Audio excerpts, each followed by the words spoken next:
আমার নবী, পেয়ারা নবী এক ইহুদির কাছ থেকে জব কিনেছিল, জব, বার্লি, যেটা দিয়ে রুটি বানায়।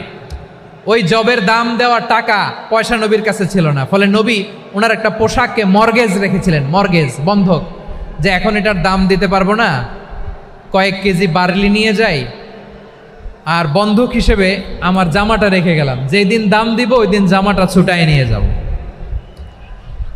সুবহানাল্লাহ পড়বেন না? বাকিতে নিছিলেন, বাকিতে। দিরআহু মিন হাদিদ, লোহার তৈরি বর্ম, মানে যুদ্ধের পোশাক, লোহা দিয়ে বানানো। বিশ্বনবী বললেন কয়েক কেজি জব দাও, টাকাটা পরে দিব, এখন টাকা নাই, বন্ধক হিসেবে, মর্গেজ হিসেবে আমার জামা রেখে গেলাম, যখন টাকা দিব জামা ছুটায় নিব।